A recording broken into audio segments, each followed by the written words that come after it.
আজকে একটু তাড়াতাড়ি ঘুম থেকে উঠে পড়েছি। জানলা খুলে দেখি বাইরে অনেক মেঘ করেছে। আসলে আজকে আমার বর আমার সঙ্গে দেখা করতে আসতো, মানে ওই ছোটোখাটো ডেট আর কি।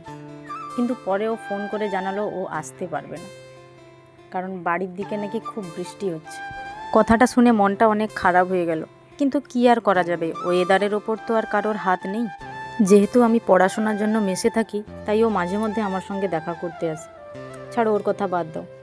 এদিকে আমি কিছুটা জল খেয়ে নিলাম এবং ব্রাশ করতে করতে ছাদে উঠে গেলাম প্রকৃতিটাকে দেখার জন্য।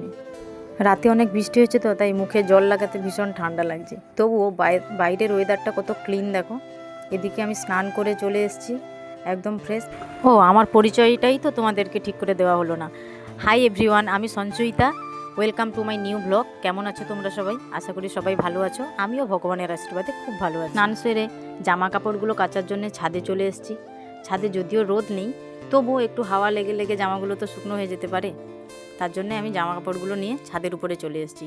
এই কয়েকটা জামা কাপড় মেলিয়ে দিয়ে চলে যাব। ওপরে দেখি মাসি রান্না করছে ডিম আলুর ঝোল। মাসির কাছ থেকে একটু ঘুরে চলে এলাম। আমাদের এখানে সকাল সন্ধ্যা 2 টাইম করে 2টো তরকারি রান্না হয়।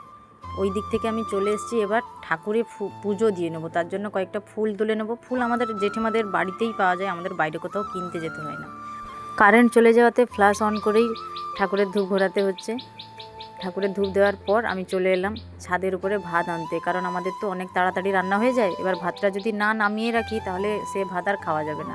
আজকে মাসি 2টো তরকারি রান্না করেছে, একটা হচ্ছে কুমড়া আলুর তরকারি আর একটা হচ্ছে ডিম আলুর ঝোল।